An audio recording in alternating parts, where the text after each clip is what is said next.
Wellness Podcast. I'm your host, Edie Summers, and it is my great honor today to have as my guest musician, songwriter, and producer Nicholas Gunn. Nicholas is here in the studio with me, and I'll welcome him in just a few moments officially.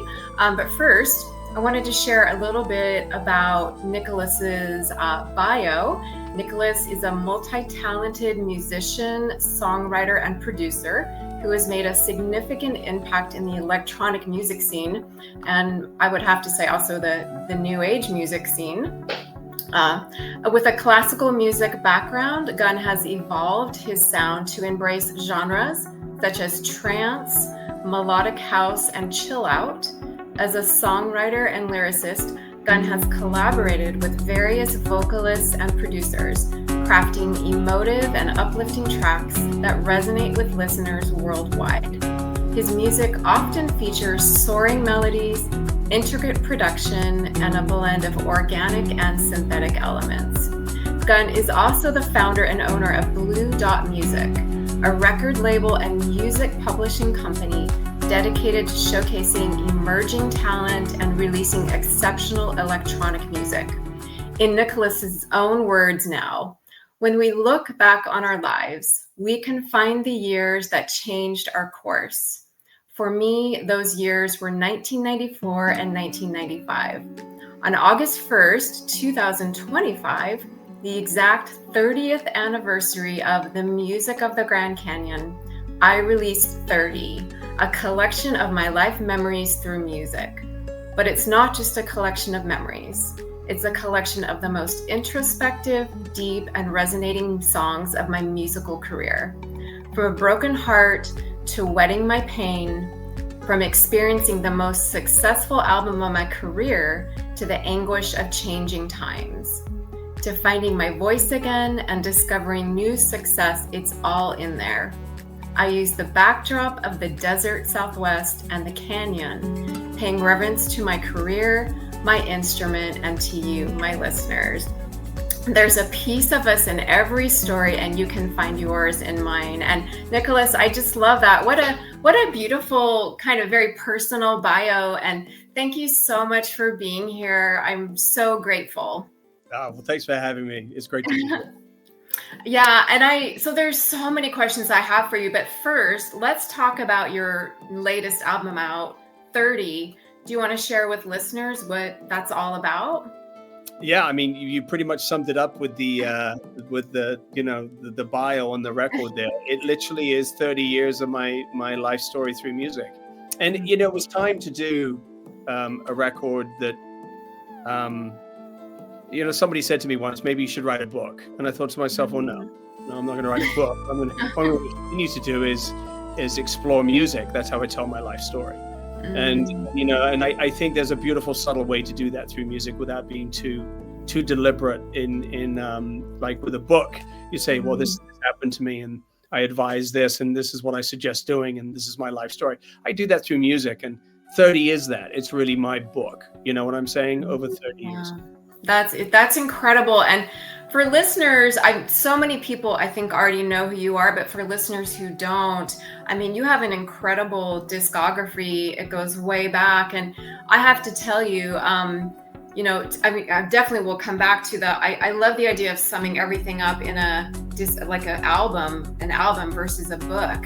But you really do have so many albums, and so your landmark one was The Music of the Grand Canyon. Am I saying that correctly? Is that the landmark one? Yeah, well, it really started with The Sacred Fire, which was the album prior to that. But The Music of the Grand Canyon was my biggest seller and my biggest success, which sort of set forth a very clear and intended path for me.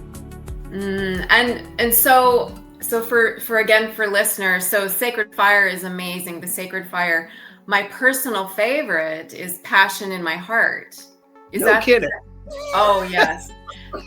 Nicholas, that's how I discovered you. And I know this is old school, but I found your CD, I think in probably a new age store. I don't remember now. It was so long ago, but it's my favorite album ever. And you're a virtuoso. So to hear, I mean, I love how you talk about, like, you know, that you've created almost like a book form in terms of a CD now, but your music goes way back and it's deep and it's so profound. And in my experience, you know, I've already told you this. I told you this before we started recording here, but I am a fan. And there's a reason for that, because I play music myself. I love music. I run off of inspiration, and your music is so inspiring, and I find it both inspirational and grounding all at the same time. So I think that's amazing that you would put your story in terms of, as you say, like in a CD, and yet it's very universal. I really feel like your music is very universal. Is there anything else you want to share about 30? Because I know that you also don't you have some trance music on there? You want to talk a little bit about maybe the evolution of your musical journey? Yes, well, absolutely. So 30 really is a culmination of everything I've produced and who I am as an artist from the beginning to now. And I made a huge transition around 2016 to electronic music. And it's not because I was chasing a more lucrative market.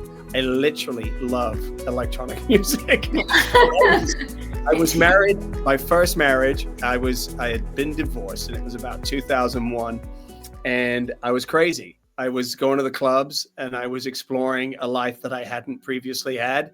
And I'm standing in the clubs. And this is after quite a bit of success with the music of the Grand Canyon, the Sacred Fire. We'd already sold millions of those records. And so I think by 97, we'd sold almost 2 million records. I'd sold almost 2 million records. And so here I am, divorced in 2001, and I'm standing on the dance floor and I'm thinking to myself, what is this music? It was the emergence of this genre called trance, vocal trance. And I was absolutely, for lack of a better word, entranced.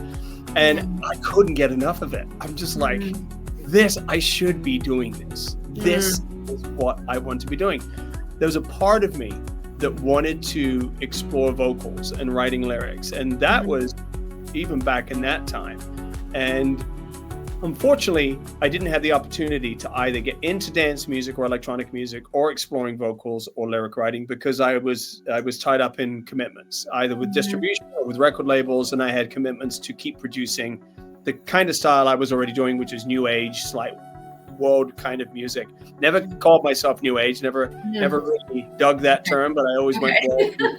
Well, because, you know, unfortunately, with every niche genre that adheres and does well, it then gets flooded with a bunch of artists that sort of take away the true purpose of any genre.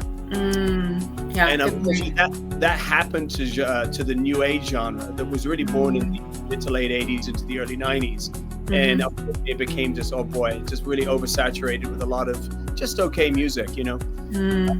So I never really liked the term. So, you know, when I gravitated out of the 90s into the 2000s, and here I am on the dance floor listening to electronic music, I thought to myself, how in the heck can I transition to this, and how can I make this a part of my musical life?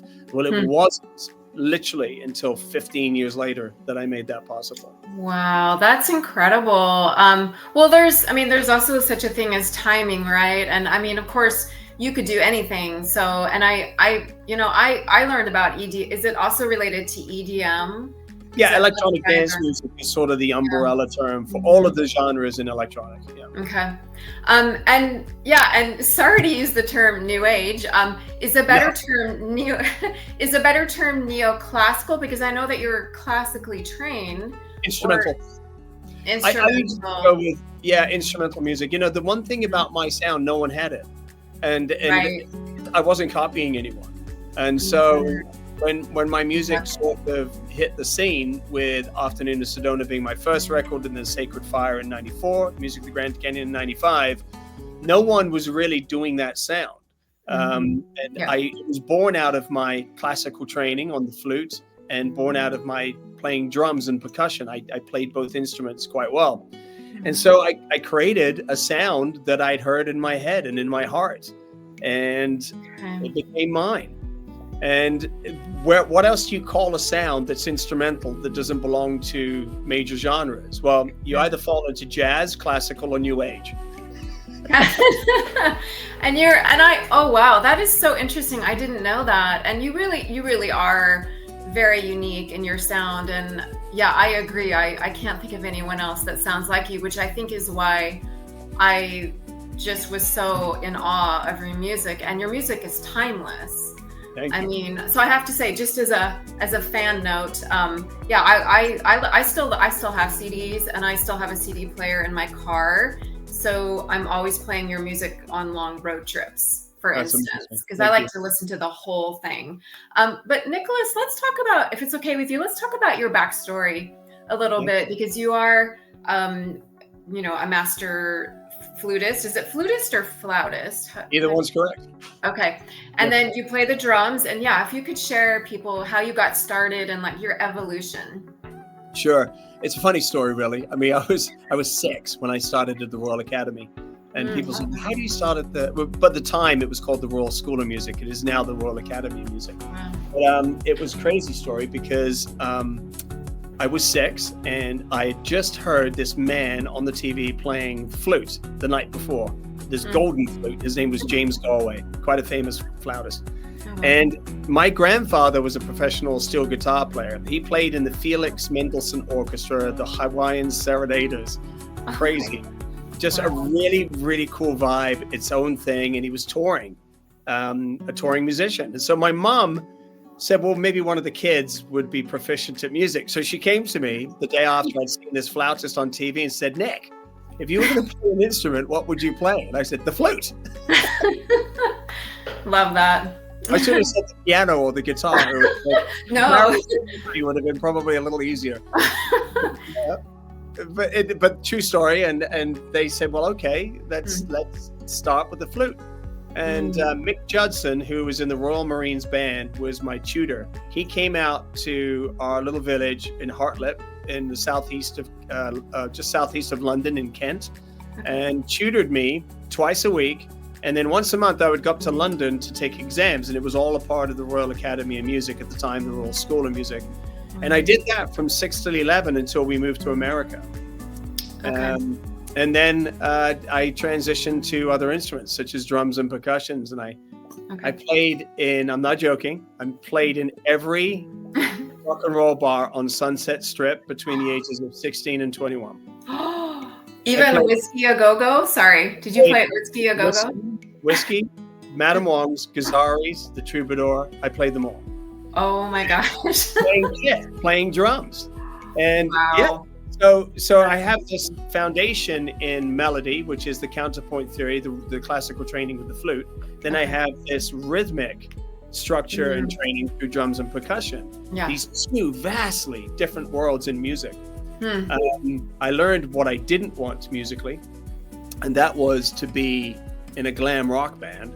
I mean, I had 2 bands I played in. One was a glam rock band, an 80s big band glam rock band. Wow. And the other one was just sort of like, you know, almost like a classic 80s progressive band, like a Duran Duran, really.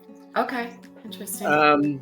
But I mean, we were no one, but we were playing the clubs and we were playing the bars, and I was so young. I had a fake ID so I could at least play the drums.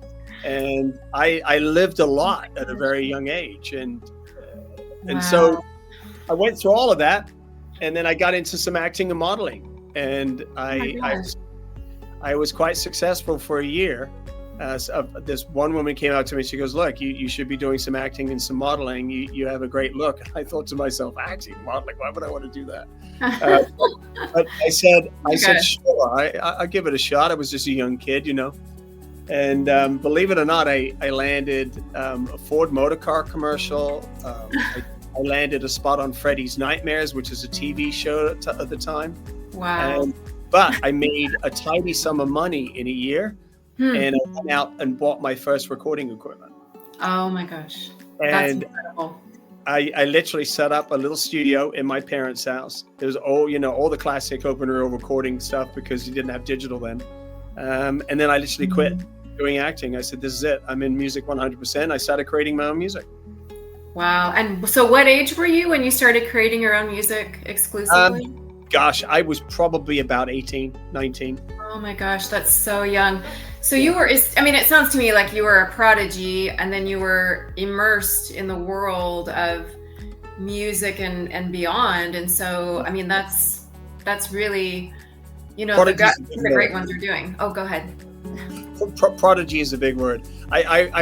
Prodigies to me are these, you know, these people that are born into life with this innate ability and gift to play an instrument almost perfectly from the beginning. And me, I had to work with it. It wasn't something that I fell into that naturally. But what I could hear is, and this is the producer and the engineer in me. I've always been really good at producing and engineering. And I've done all of my own music. There are no engineers, there are no producers, there are no composers, there are no other writers. It's all me. Wow. Well, those are a lot of skills that, I mean, you know, for a person to have one of those would be a lot, but to have all of those together is amazing. I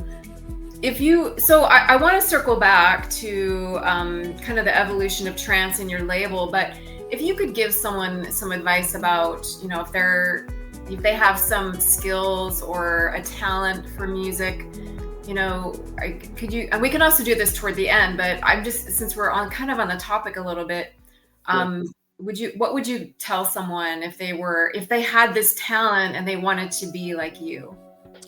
So music appreciation is really important. I think that if somebody has a great gift, a natural gift in music, you got to nurture it. You know, I've always thought that there was a great comment that was told to me once that has always stuck with me, and that is, to be excellence, you must observe it first. So to be excellent, you must observe excellence first. So if you are naturally gifted at an instrument, does it mean that you're necessarily going to compose and write amazing music? Because I think as composers, as writers, we observe great music over our lifetimes, and we sort of put out there our own idea of what that would sound like. I think there are some unusual situations where people are just naturally gifted and they can all of a sudden come up with something that no one's really heard of before. But those are really diamonds in the rough. I think naturally speaking, we're all sort of a product of everything we've listened to before. So to observe excellence, to always never settle on mediocrity. So your appreciation of every genre and seeking out the very best in every genre makes a musician so good. Not being egotistical regarding genre or egotistical regarding musical tastes or choices, to absorb it all like a sponge and just seek out the best in everything.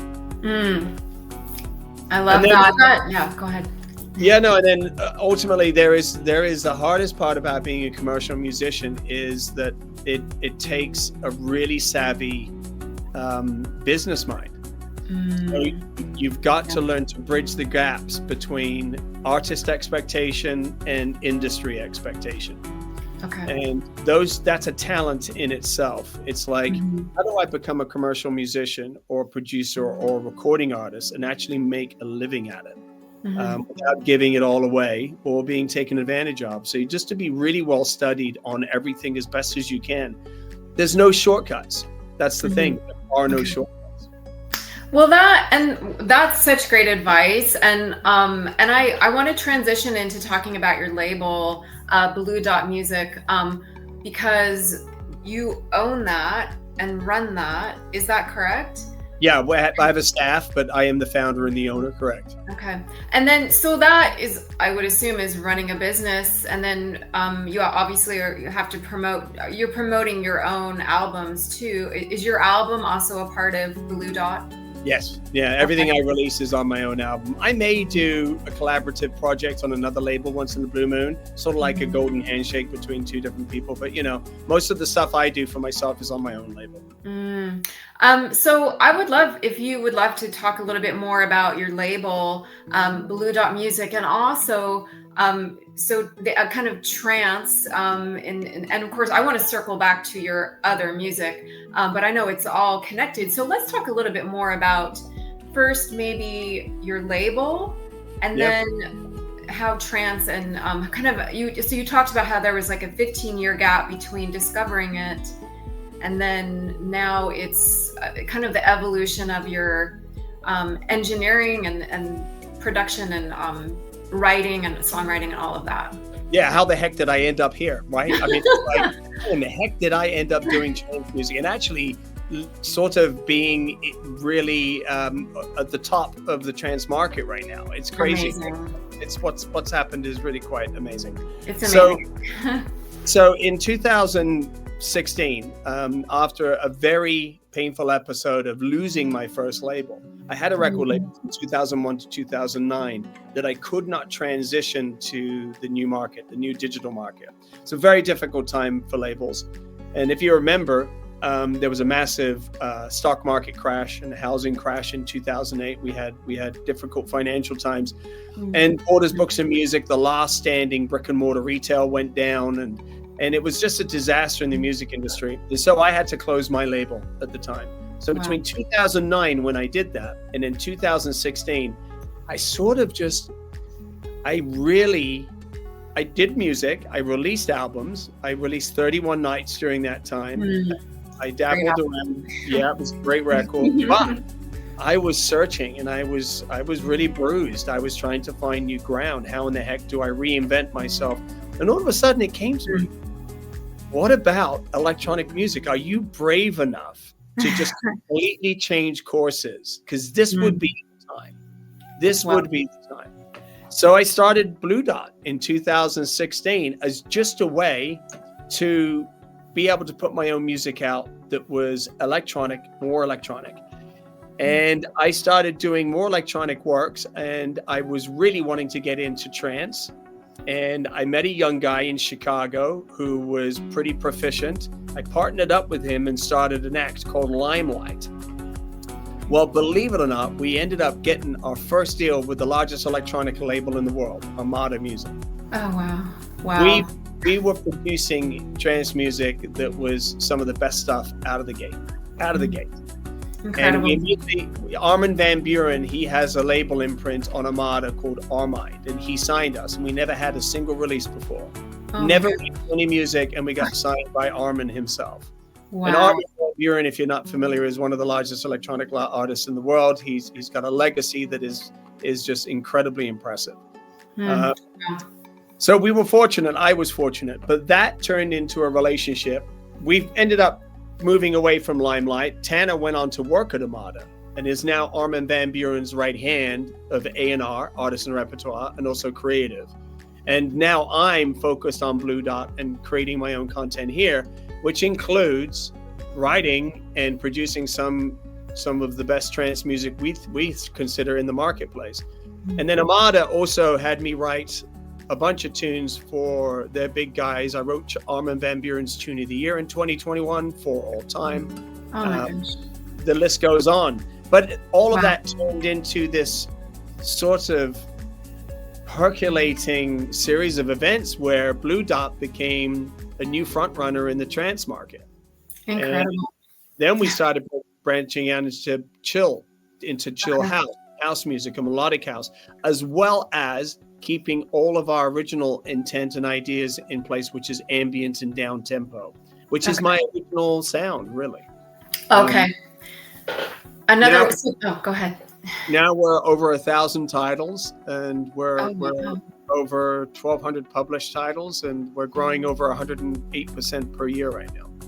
That's incredible. So when you say 1,000 titles, you mean like publishing or putting out other artists? Is that what you mean? So we represent, I don't know, probably about 60 or 70 artists and over 1,000 current works. That's incredible. And I was really struck by so all the different terms that you're using, Nicholas, like ambient and chill and trance and EDM, and for those of us who maybe aren't as familiar, are you open to maybe explaining a little bit, maybe some of the differences, let's say between, did you say chill? Is it chill hop? Is that what you said? And well, house music, chill but chill.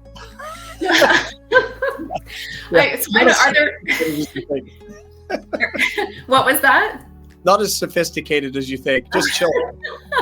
What are the differences? Is it just the tempo, or are there other differences? I mean, some of them have lyrics too, right? EDM, is that the one that has the lyrics in it? Yeah. So, I mean, obviously, songwriting, lyrics and top lines, which is the lead melody a vocalist would sing, is something I do a lot of now. That's part of my transition in 2016. But all of these genres encompass mostly vocal stuff. Okay. Blue Dot releases mostly vocal music. We very rarely release instrumental when it comes to the electronic chill house and trance genres and melodic house. But these genres, for example, chill house music, are slower tempos, usually between 120 beats per minute and 128 beats per minute. Trance is much faster at about 128 to 134 beats per minute. Okay. And then melodic house is around about the same as chill house, but it's all sound design. The way that you treat the production, the way you use the choice of sounds and how you sound design the track, all belongs to the genre. And I have to say about electronic, it is terribly pigeonholed when it comes to these genres. And it's very difficult to get traction in the marketplace if you don't sort of follow the guides. Very interesting. Oh, it's horrible. And I wonder why that is. Go ahead. Well, it's not something personally my artistry would adhere to very well. And this is what's been very unique about our label and me. So I'm now known as a songwriter and a producer that's entered the electronic music scene that's sort of given a middle finger to it all. Because I've come in with all of this acoustic instrumentation, drums and flute and acoustic elements, and I'm putting it into trance tracks. I'm putting it into chill house, and people are digging it. People are going, okay, so Nick's breaking the rules and pushing the boundaries of the electronic music genre. And we're doing it carefully. We can't jump over the edge and say, well, this is something so different, no one's going to want to put it in a set or play it on the radio or vice versa, you know. So we have to be careful, but we want to bridge the gaps appropriately, but we are pushing the boundaries of the genre. I love that. And I really think that's important. And people crave that too, because ultimately, don't we all want to transform and feel as good as we can and evolve, and all of that requires pushing that edge. And so I'm grateful that you're doing that. And I love your new music. I love your original, you know, your old, however you want to call it, your original music too. And I can't encourage people enough to go check out all of Nicholas Gunn's music, and also his label Blue Dot Music, because your music is it's transcendent, it's euphoric, but it's also really grounding for me. And it is very spiritual. And so now, Nicholas, I appreciate this. I know that I have a wellness podcast and I talk about wellness, and I really appreciate that you offered to talk about some wellness related topics.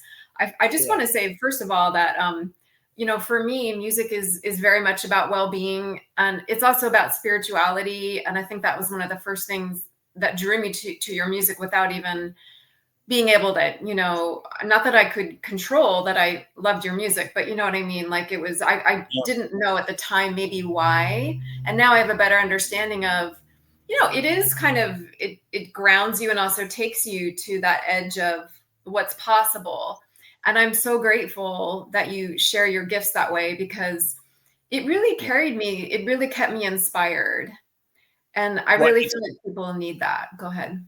Yeah. So look, it's an interesting point you bring up. And I only divulge this information when I'm asked. And since you have a wellness podcast, I get comments a lot that my music grounds them and it has a deep spiritual undertone and there's a connectedness with it. Well, it's my belief. It's what I've witnessed and what I've seen through music, that this is just an experience for us right now. What awaits us in afterlife and in another dimension is absolutely staggeringly beautiful. And we are all one. We are absolutely all connected. The perception that we're separated exists only here.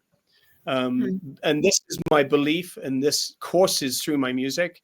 It's never changed. It's always been the same for me. And I've always felt and understood a deep sense of sacredness and reverence for life and Mm. nature and Hmm. music and the things that bring us all together as human beings. And anything that's living, alive, we are all connected. And we have to literally pay homage and respect that on the highest level. Wow. I got chills when you said that, and that's you summed up exactly how your music makes me feel. So I'm so grateful that you put it out there, because I don't know that I've experienced it any other way but through your music. That, it definitely gives me a window to what's possible. So, and it also, music expresses how you can't express yourself sometimes, right, in other ways. Like you were saying, like you put your story in your book into an album. Music kind of transcends everything else, so I'm so grateful for your music, and thank you for inspiring so many of us, including other musicians and composers. And so Nicholas, so let's talk a little bit. So you had mentioned 432 hertz. Am I saying that correctly? Yeah, yes. So maybe like the misperception of that healing frequency, or the false perception. Would you be open to sharing a little bit more about, because I know that I see people using that all the time. What's the real story about that? Well, for me, it's about deceptive beliefs that, marketing gimmicks around music and Mm, ideas that are designed to really sell ideas to people that aren't particularly true. mm, 432 hertz, the whole tuning around 432 hertz and what it really means is a complete mm, myth. mm, Um, and it just so happened that when you asked me about topics for this particular interview, I just had a discussion with somebody about 432 hertz tuning and why it doesn't really matter with mm. regards to what they call healing frequency, Okay. because all frequency in the right combination and how it makes you feel is healing.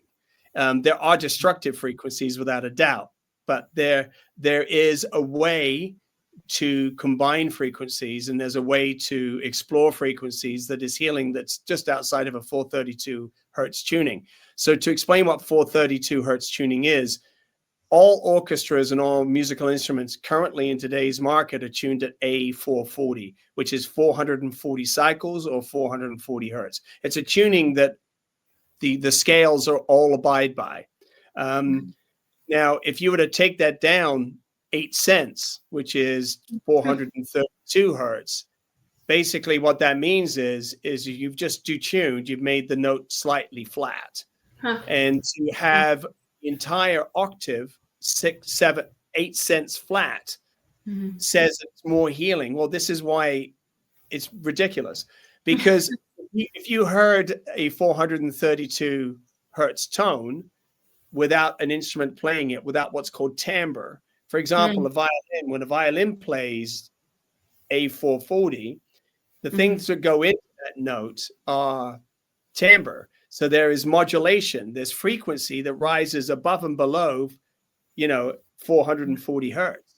Okay. Sorry, Yeah. yeah, That yeah, makes sense. 440 hertz. So to say that, and then to say that, 432 hertz is a healing frequency when every single piece of music is a combination of multiple tones and octaves and Mhm. progressions within a certain key signature. There are overlapping tones and frequencies across every single piece of music that is well outside of 432. You Mm. cannot determine that 432 by itself is a healing frequency. So It's interesting. a preposterous subject to even enter into. The Mhm. complexities of frequency in the human ear is so incredibly complex Mhm. that it is really just, it comes down to the fact that none of it adheres to any scientific knowledge. Mm.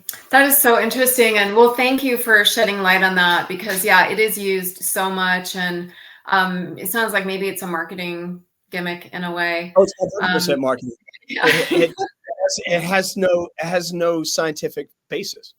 And I love how you also say that it's kind of the frequency of any frequency in music that I mean, I think has good intent behind it, is healing. I mean, I think we all know that and can feel it. And isn't that why people keep playing music? And whether you're composing it or listening to it, there's something about it that it heals the mind, body, spirit, heart, and it's integral. I think that people are always going to need music, so Nicholas, there are a couple other topics I wanted to ask you about. You had also mentioned AI and music, and kind of the effect on the music industry. I was wondering if you could talk a little bit about that, because of course AI is everywhere now, and I'm wondering how you feel about it. I mean, can we even avoid it at this point? And just your thoughts on AI and music. Yeah, well, the AI machine is brilliant. I was listening to a track last week, Sadie Winters, Walking Away. I even made a social media post on it. And I was just blown away. I mean, I would have fallen in love with this artist if she was real. I think a part of me did fall in love with her, and she's not real. Here's the thing, right?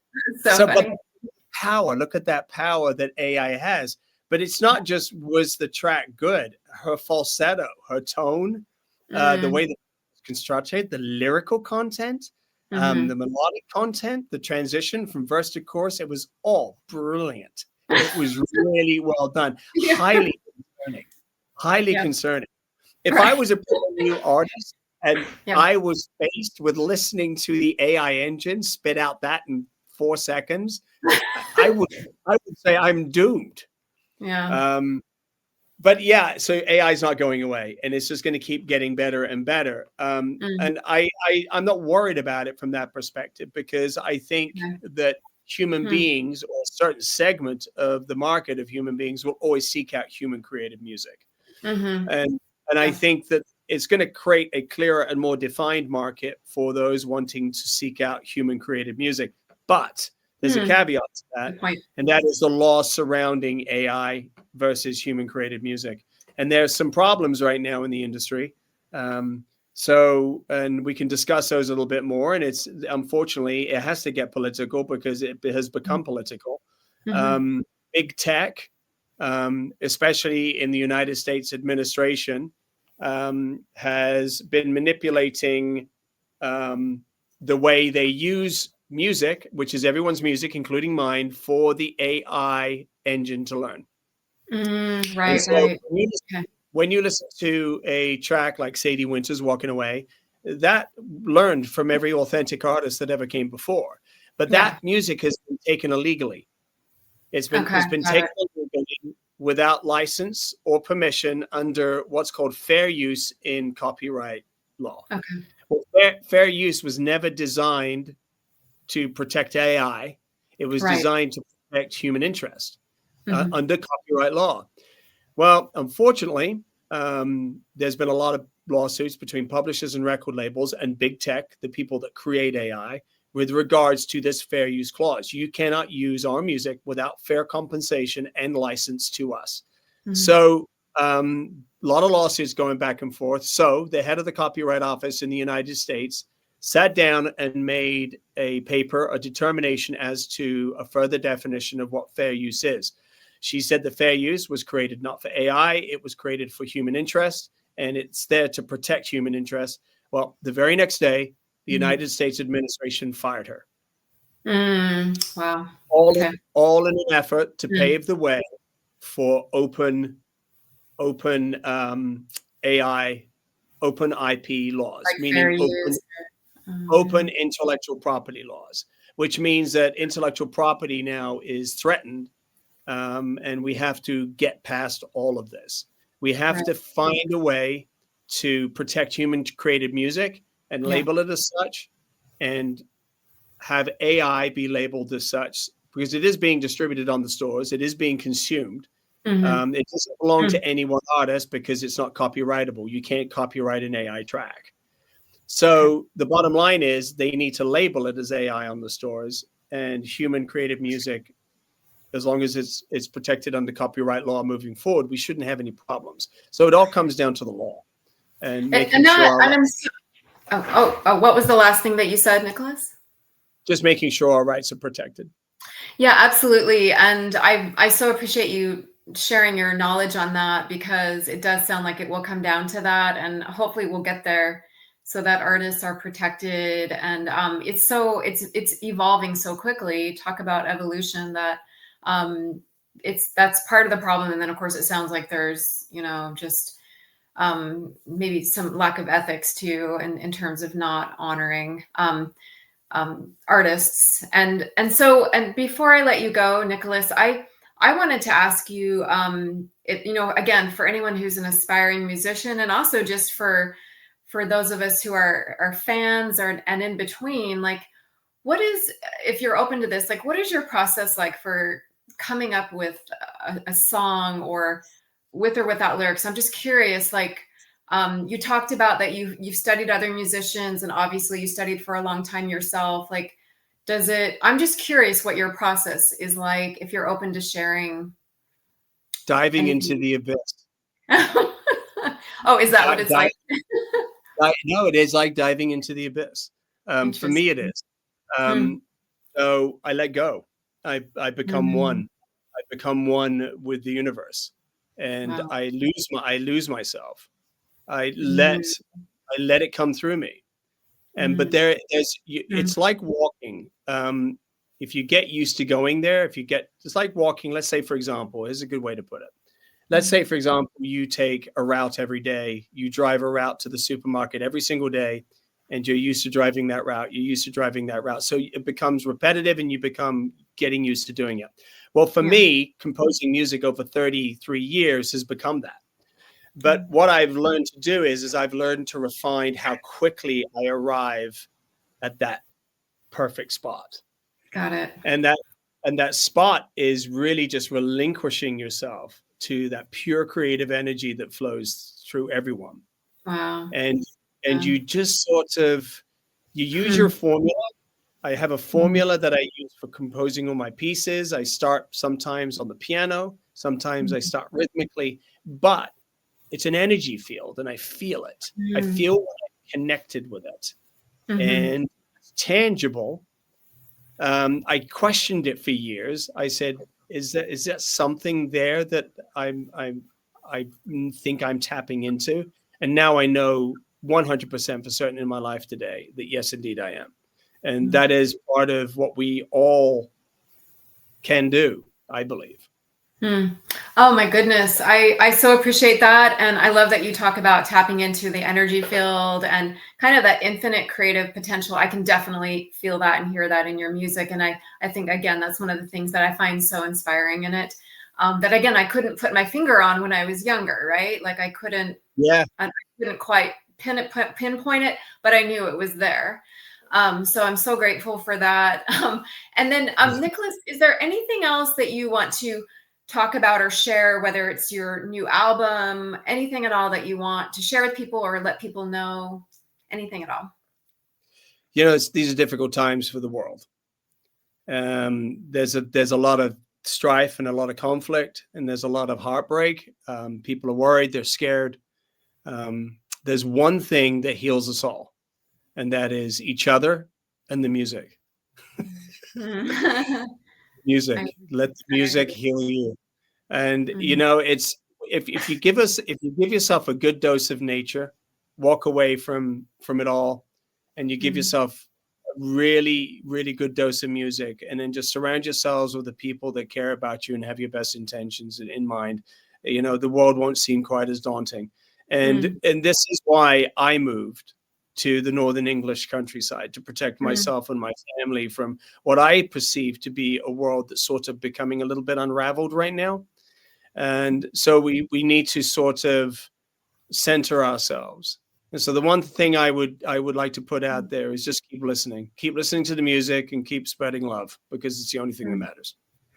I so appreciate both of those. And thank you so much for sharing your wisdom and music. And thank you so much to everyone for listening. And be sure to check out Nicholas's new album, 30, and check out his label, Blue Dot Music.